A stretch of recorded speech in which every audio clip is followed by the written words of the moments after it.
Hello, y'all. How you doing? Good.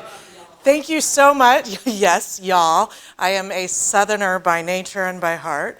I actually moved here to Central Florida from Louisiana a year ago, a little over a year ago. I did grow up in South Florida for part of my childhood, but most of the stories in here come from Louisiana. This image, and I'm going to give a very short talk on where stories come from after I do a reading, but this image is one of the places these stories come from, and this is a swamp right outside of Lafayette. My husband and I used to go to looking for turtles and alligators, so that might give you a feel for some of the places in this book. I'm going to just read some snippets. So I'm going to read part of 2 short stories and a piece of flash fiction. Flash fiction is 1,000 words or less. I think this one might be 700 words. It's a real little baby piece. And I thought we would start there.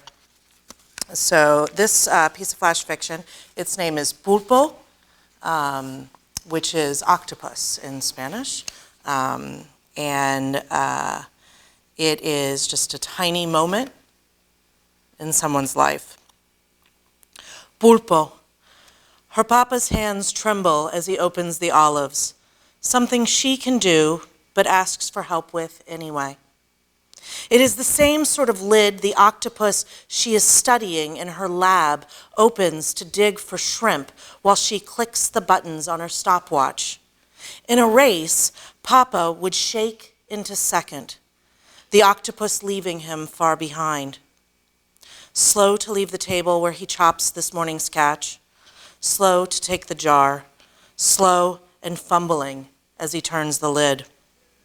But fast enough to have caught them dinner. The pulpo from the first cast of the day, another octopus, but in his nets, in his house, on his tongue, that still struggles with English. It is always pulpo. Tomorrow she will feed her octopus scraps from his fishing nets, and its time will be shorter. It is a fast learner. Her hand in a loose fist, she presses her thumb against an imaginary button, counts, pushes again, slower. Her father is getting slower, as if every second gained in her lab is lost here at home. She stays at work too long, wants to be back now. The octopus is amazing, learning as fast as Papa forgets. Its spots grow familiar, like a face, a friend. She's not lonely there at work. She waits for the sound of the pulpo hitting oil, waits for the smell, feels Papa's hand swim across her shoulder as he maneuvers around her. The smell is the same as it has always been. Olive oil, garlic, the tart of lemon cut again, the salt and brine on his clothes, in the curtains, the smell of fish from his nets, her necropsies settled deep in the wood. The house will remember even if they both forget. She steals an olive from his cutting board, like a second from the stopwatch, and then a slice of pulpo sizzling from the pan. He pops her knuckles, wags his father finger with a smile. Wait. Still fast enough for that, too.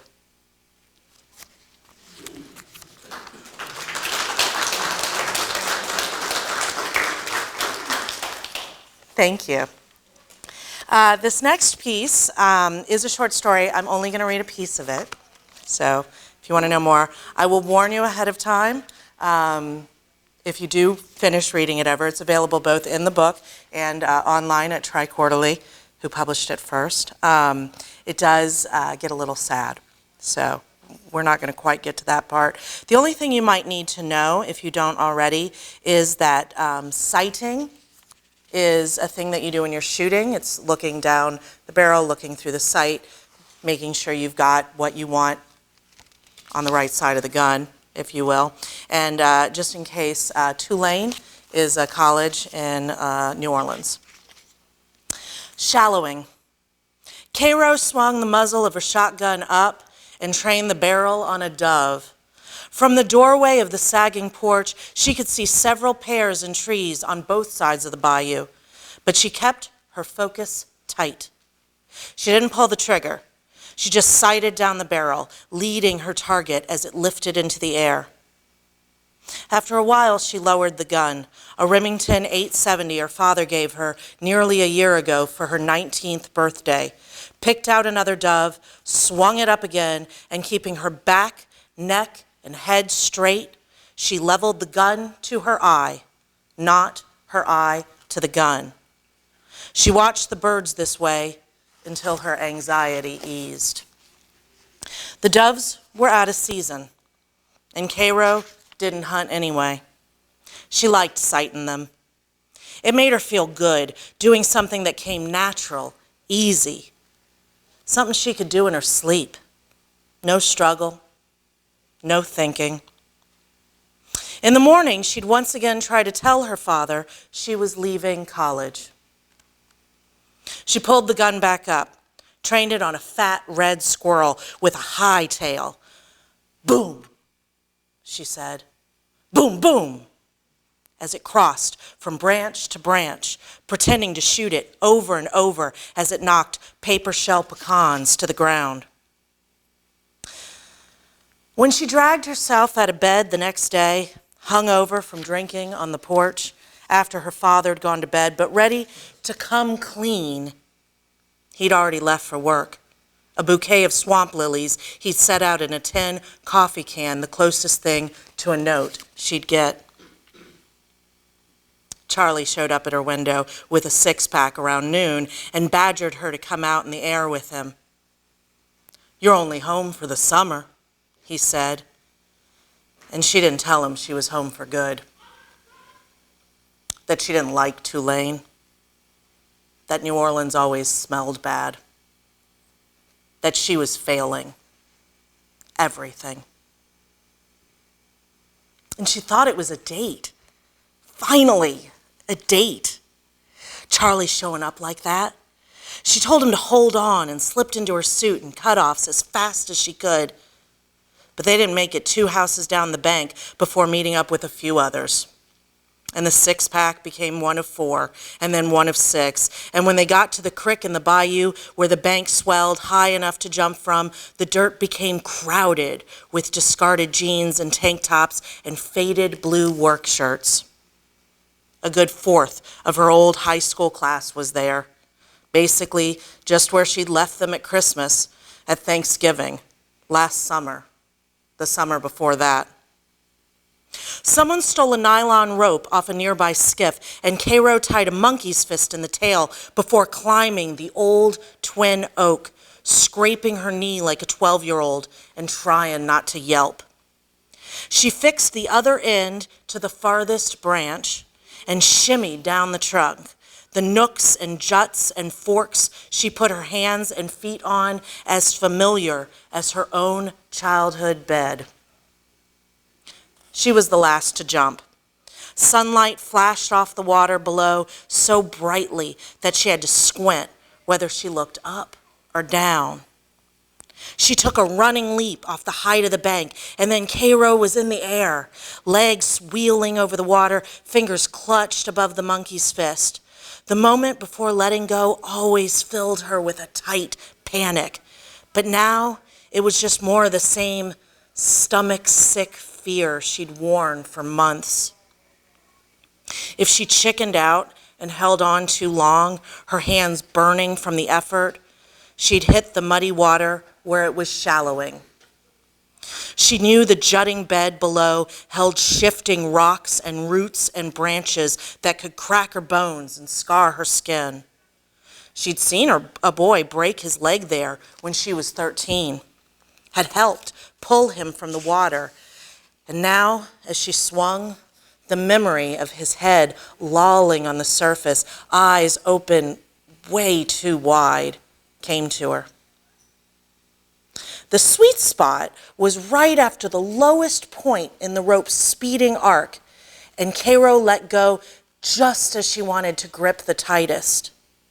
A cat call from the shore followed her down, and she hoped it was Charlie. Charlie, whose hands found her stomach under her shirt the couple of times they'd kissed, bored or drunk or she didn't even know what. Times she didn't know how or why they started or how or why they stopped. Everyone else seemed to like the fall from the rope, sounding like drunks at a parade, hooting and hollering all the way to the splash. But she hated those seconds.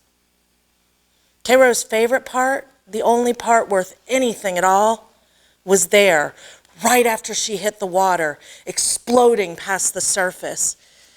It was in the silence after that initial shock where gravity itself seemed to struggle, its pull fighting friction, her arms floating up above her as her torso plunged down. That was where she wanted to live. Something brushed past her leg, and Cairo choked on the salty brine. She tried to scream, sucked in water instead. She scissor-kicked to the surface and sputtered there, her friends laughing from the bank. She didn't like this part of the bayou, deep enough to hold their plunging bodies. It hid life, the water still and cloudy underneath you. Last night, her father told her that he'd killed an alligator that had been hanging around the end of their bank. Barely a week ago, he said. It's been busy here, he said.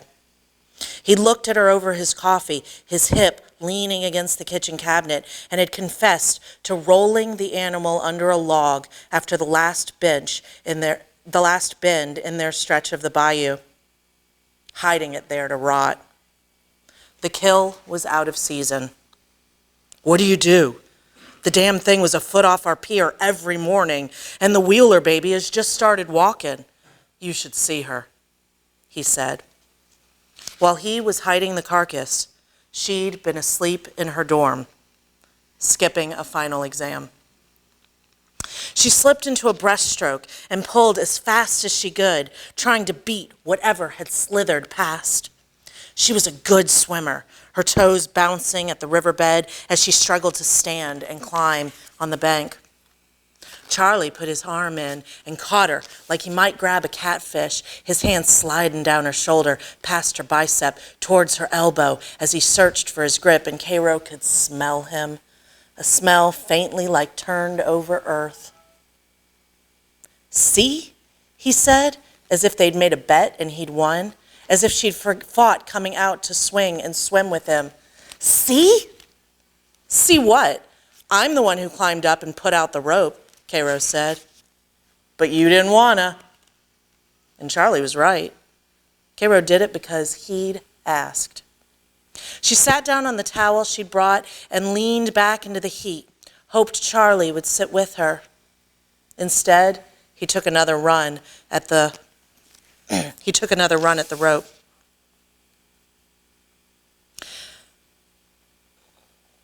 Sorry. She didn't bother to watch. Knew he'd fly with grace, fall with grace.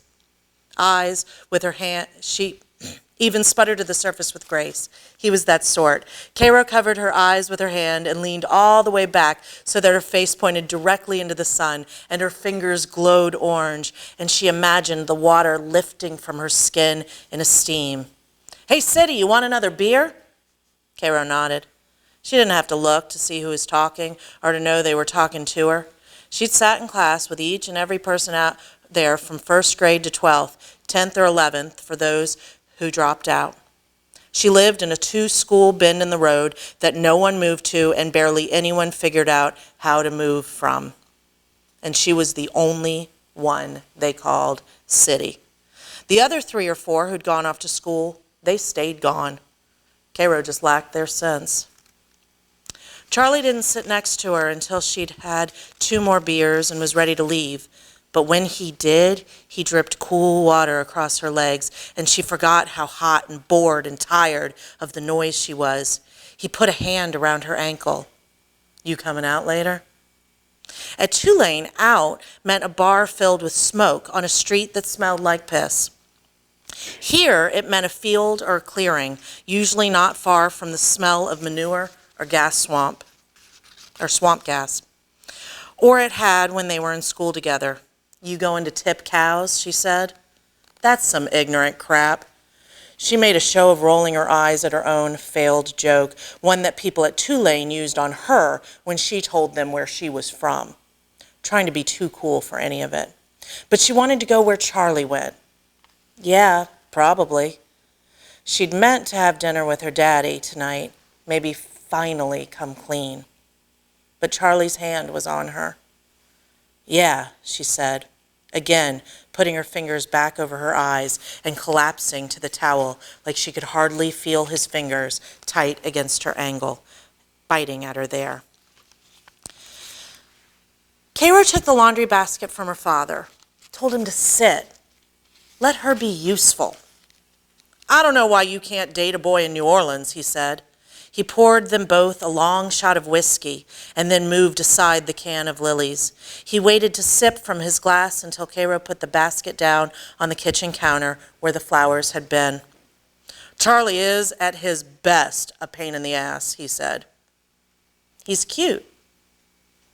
Cairo didn't tell her father that she was mostly invisible to the men in her classes at Tulane, or how badly things went when she wasn't. How she drank and fumbled, a failure at dating. How she'd apologized by putting her hands on them. How they left her feeling disheveled and bruised. Instead, she folded a worn bath towel. "And I've crushed on him since 10th grade. Where are the hangers?" Her father pointed back to the laundry room. It was the size of a closet. "Still in the top cabinet. He thinks he's already a game warden. Gave Bunky crap the other day for baiting. Poor guy ain't hurting anybody. He can barely walk. His back gotten so bad, he certainly can't stalk a deer." Cairo didn't know anything about Charlie being a game warden or wanting to. "It's hilarious. I mean, Bunky's ain't no saint for sure, but he ain't poaching. That's private land." He put his glass down, took the towel she'd just folded, and he opened it and refolded it his way. "Your boy is just being a pain. No, don't do that. You're stretching the elastic all out. Give me those." Cairo handed him the socks she just rolled and then took a pull from her glass. She tried to remember the last time she'd spoken to a game warden. They were always old guys, weren't they? Ex-cops? Isn't he too young? The ones she'd had run-ins with were all the sort that liked to mess with high school kids who were drinking their parents' beer in pontoon boats, not bothering anybody. "I'd expect he'll have to finish some sort of degree over at the tech school, but he's not exactly a kid. He's a year older than you." Her father edged her out of the way and pulled another towel from the basket. "And look at you, killing them over in New Orleans." He said every syllable, drawing them out so it sounded like New Orleans, instead of the one-syllable word her classmates used, Narlands. "Go grab me those hangers, huh? And let me deal with my own damn laundry. You're messing this all up." Cairo put her hands out in defeat and slipped behind him to go for the hangers. Charlie had just barely finished high school, had spent the last 3 years getting drunk and sponging off his parents. He was the screw-up. A wonderful screw-up. He was not a guy with a plan or a future. He just wasn't that sort. She was that sort. She always had been. The grade report she'd printed out for her father was on the fridge, under the same chipped magnet he'd used to hold up her report cards when she was in elementary school. A faded clay raccoon mooning the kitchen, the words "coon-ass" across its very human butt cheeks. The printout said what it was supposed to say, that she'd made A's in all of her classes last semester, just like she always did, that she'd taken calculus and chemistry, that she was a star, an engineering major with a bright future. She laid it out herself in Excel.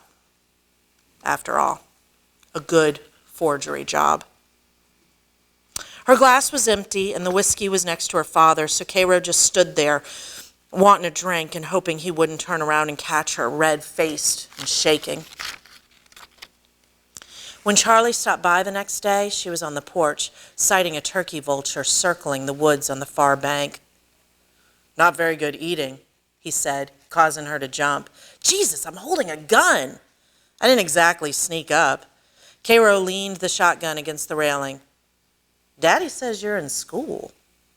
He stepped onto the porch, flooded with early sunlight, and sat in her father's sliding rocker, pulled the bill of his baseball cap way down.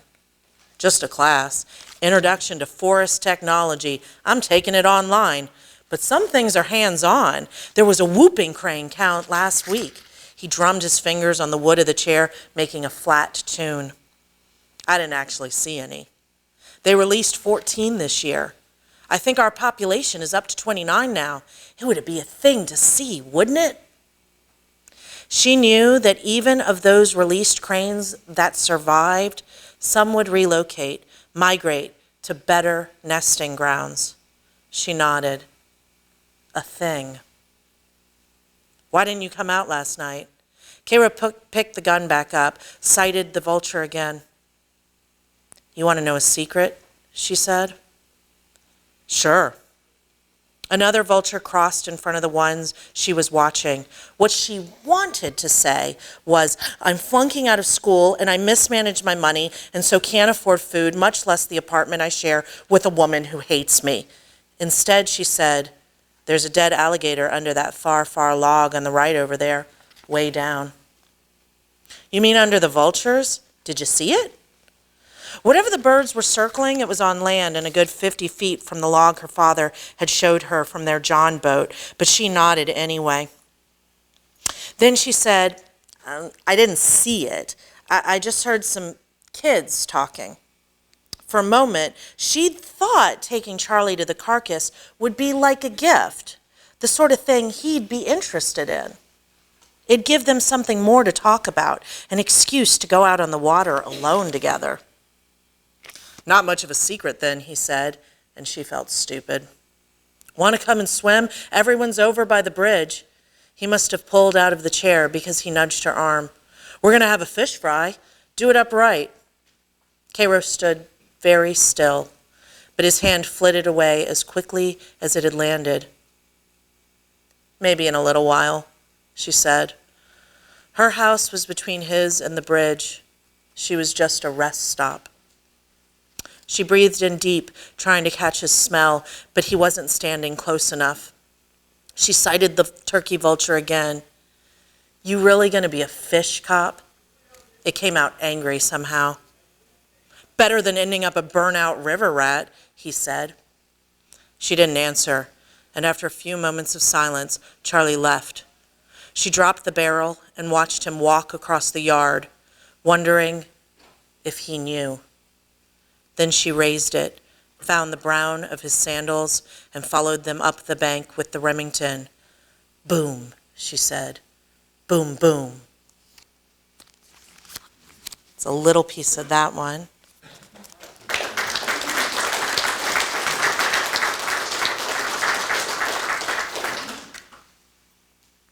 And I think we'll move to the talk. Sound good? All right. So there's one question. Let's see, there's a thingy over here I got so I can move around. Thank you, Chris. There's one question that I get asked more than any other, when I do readings. And that's where do my stories come from? It's the biggest question. It's what everybody wants to know. I write about bad people doing bad things pretty often. Murder, mayhem. There's a lot of that in this book. And so people always want to say, well, how'd you come up with that? You look like such a nice little girl. So I thought maybe today we'd talk a little bit about where do stories come from. And even though this is something I study, I thought I'd give it to you from my very specific perspective. All right, y'all, you're going to have to bear with me. I've never had this fancy tech before. Oh, I think I have it upside down. So this is a hard question, honestly. Every writer gets asked it at every reading. Where'd you get the idea for that story? And I know, because I know some writers, a lot of people don't like answering it because we don't always know the exact point. So it is a hard question, and the answers are not necessarily straightforward. It's not a 1-to-1-to-1 ratio, right? It's not, I was walking here and then I wrote this story. There's a whole bunch of stuff that goes into it. And it really comes down to experiences and inspirations. For me, that means some very particular things. And I want to pause here to talk about inspiration for just a second, because I use that word and it's a dangerous word. There's a lot of writers out there, or people more accurately, who would love to write, and they want to sit and wait for inspiration, to wait for their muse to come. And people who want that, that's a great thing to want, but they think about being a writer, but they don't write. If you sit and wait, you're not going to get any writing done. Inspiration has to be something that you're cultivating all the time, that's there in the back, whether you're keeping a notebook on it or something else. But for me, my experiences, we'll start there, boil down to my sense of place. So that's where we're going to start. And I don't mean setting exactly, but place. Not necessarily the place the story is, but the place or places of the person telling it. The pressures of place imprint skin and muscle and neuron. The north, west, east, south of home, the flora and the fauna, the history, all of it helps make us who we are, even if we fight it. Just as people create, change, and destroy landscapes, landscapes do the same to us. Because as philosopher Edward Casey explains, bodies and places interanimate each other. And what that means is that when I dig a hole, I change a landscape. When I put in a pool, I don't just change the land itself, I change what grows there. I change who comes there, and I don't just mean the people, I mean the animals. It changes everything. We imprint a place and we animate it. We change the way life happens there. But place does the exact same thing to us. And for me, that means the land. But it's not just the land. It's all the history that your family has there, or the blood on the ground. It's a whole bunch of things. So I'm going to show you some of my places. I was very lucky as a small child, and then later on, the first couple of years of my life were spent on Key Biscayne. It's an island off of Miami. And this right here is the pathway to the beach right outside of my grandparents' little townhouse that I walked barefoot all the time. My dad lives over there now, and I walk barefoot and go swimming. Well, I get a little worried about animals. You'll find if you read my stuff, I have a lot of thoughts about being eaten. I think about it a lot. This land, this is imprinted on me. It's my understanding of small town life. It's the shell cut that left a scar in my foot. It's the fact that I have freckles between my toes where people should not have freckles, right? This made me who I am. I learned to swim before I could walk. There's water in almost every one of my stories because it's what I most connect with, in fear and in love. I swim in my sleep. It's also the place that my grandparents, Cuban immigrants, came. It's more than just land. It's more than just home. It's survival. It's escape. And not just a nice day in your bikini escape, but live a good life escape. So this has a lot of layers for me. This right here, the picture that was in the background, this is a swamp pretty near our old house in Louisiana. And I love animals, I love nature. My husband got me a really nice camera a while back, and my inspiration starts a lot of times with the pictures I go out and take. I'm not very good, and that's okay. Some of them come out real good, I gotta take a whole bunch. But I always have something there. I have thousands of photos taken of spiders and alligators.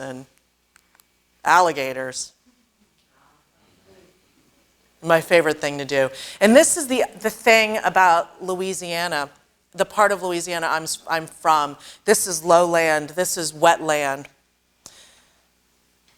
Even the suburbs get alligators in them, and big old fat water moccasins on our back porches, and little thieving raccoons, and I've never seen a bear, but there was one digging through garbage cans one town over, right? I'm acutely aware of the beauty of nature, and I've always been a little afraid of it. I grew up in South Florida. I'd be walking to school, well, to the bus stop, and I was a child with a great imagination, as you might imagine. When you're a child, you're a liar. When you're an adult, you're a writer. And I would be crossing, I was like maybe 12, 13, and I'd be crossing, over a canal. And I'd look in and I'd think, I wonder if there's a dead body in there. I wonder if there's an alligator in there. I wonder if there's hidden treasure. I mean, it was always something, but often I was looking for a body. There was a lot of bodies in the news back then. I thought I was going to read a little short piece from this, but I didn't. This is a little cemetery. My sweet husband, took me to see. I wanted to go looking at sort of very rural areas. We drove around. This is all of a cemetery that is connected to a bunch of farms. This is just a family plot. This is not a public cemetery. They weren't mad I was there. They didn't know I was there. I trespass sometimes. That is the nature of the writer. So I took these pictures, and 6 years later, I set a piece of flash fiction in that cemetery. This is the land that I associate with my home. None of my family has lived in areas where there were cemeteries like this in my memory, but my mother did. My mother grew up in a very rural area. Her favorite story is about the time that she borrowed her stepdaddy's Cadillac and drove it out into the field, and the horses ate the seats out. I come from island people, I come from country people, and that's what I write. These are the stories that brought me up. My mother knew people in cemeteries like this, little plots. So the memory of land is deeper than one person. And this is part of my experience. This is part of who I am. And so this, for me, is where stories start. But it's not always my land. 2 years ago, I think, we went to Alaska. And this is a glacier that we took one of those. If y'all been to Alaska, there's these little boat outings, right? I was like, do you think that we can handle 8 hours on one? And my husband said, do they serve drinks? And so we went out, and we saw this glacier. And y'all, I am an easily emotional human, and I wept. There's, just tourists, right? Tourists everywhere on this little boat. And I'm like, block me. I wept. I'd never seen anything so beautiful. It was astounding. You don't really get scale here. You barely get color. It was blue and gorgeous, and it's just like nothing I'd ever seen, and I was overwhelmed. And I kept thinking, how do you write this? You don't write this. It's impossible to write. I was just overwhelmed, and I kept that with me. How do you write this? Why do you write? How would I even put this into words? There are no words for this. But I kept it, and I played with it, and I've been working for about 2 years on a piece of flash fiction. It's about 700 words, 2 years, that takes place right here, because I'm trying to figure out how to write this. And I know I can't write this, so instead I'm trying to write, it's a piece of fabulism, it's a piece of myth, that I'm placing here because I don't feel capable of writing this. So this is not my place, but this is a place that I have visited that inspired me. It overwhelmed me.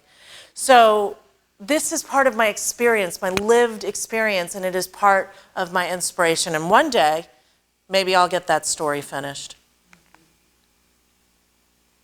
And that leads to the second big inspiration, or the big place my writing comes from, and I think most authors' writings come from, at least from all the research I've done, and that is curiosity. Curiosity is our food as writers. It is where we start. It is where we live. If you are not curious, get curious if you want to write, and even if you don't, just get curious. Catherine Dunn, the amazing author of the beloved Geek Love. If you haven't read it, it is weird, it is horrifying, and it is gorgeous. She also wrote about boxing. She wrote about boxing her whole life. And when she wrote articles, boxing articles. When she wanted to write a whole book on it, what she did at like 80 was she put on some gloves and she got in the ring. She got boxing lessons. I was lucky enough to be at a lecture where she said, basically, forget that adage, write what you know, write what you want to know, and then do the work to find out about it. And that work is sometimes an exploration of the big questions of life. When I started really writing in my career, I was a poet. And in almost every one of my poems, like in almost all of these stories, someone died. And I was at, why you gotta kill someone every time? This is depressingly, what are you doing? And you can see I'm kind of a bright person. I'm not the kind of girl you think is gonna write death all the time. But there's a core question for me. How do people survive the death of their loved ones? How do we keep going? How does that happen? It worries me. I don't understand it. I have to explore it. And then, once I start understanding that more, how do we take each other's life? Why would anyone take someone else's life? What do we do in those last moments? I have so many questions about it. And so I read, I see what other people are doing, but sometimes I just need to work it out in some pretend people. Much the same way a child would, but again, I'm an adult and I call it writing. I'm working things out. Write what you want to know. So sometimes it's just answering those big questions, but sometimes it's research. So one of the stories in here, Everything Shining, started with an article much like this one. It might have been this one. Churches Unite to Stop Copper Thefts. And I thought, copper thefts? What is that? So I learned about it. I was curious. Why are people stealing copper? Who is stealing copper? What are they doing with copper? And what I learned was that people who steal copper, they pull it out of the walls and they sell it for scrap metal. And most of the time, at least in Louisiana, meth is involved. These are people who are desperate. And they often go to really dangerous places to do this, namely power stations, substations. And they often die. So I wrote a story about that. Another one of my stories, the main story in here, Moon Trees, I wrote because I heard an NPR article about this man, Stuart Rosa, who took some seeds up to the moon just to see. He had been a smoke jumper, the American Forestry Service. He took some seeds up just to see, and he brought them down, and we planted them, and they grew into trees, and we've lost almost all of them. And I thought, that's a hell of a myth.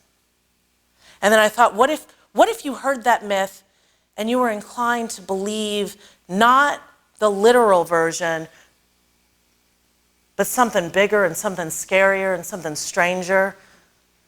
What would happen then? Who would you be? And so I wrote a story about that. But ultimately, stories come from the curiosity we have about people. These are all photographs I've taken in different places. These are the tourists I hid the fact that I was weeping like a baby from. This is my daddy, my uncle. These are people at Disney World.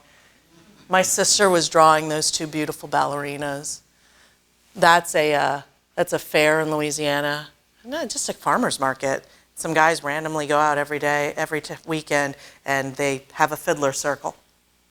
I have tons and tons of pictures like this, and this is what I'm interested in. I'm curious about people. So that's my talk about where stories come from.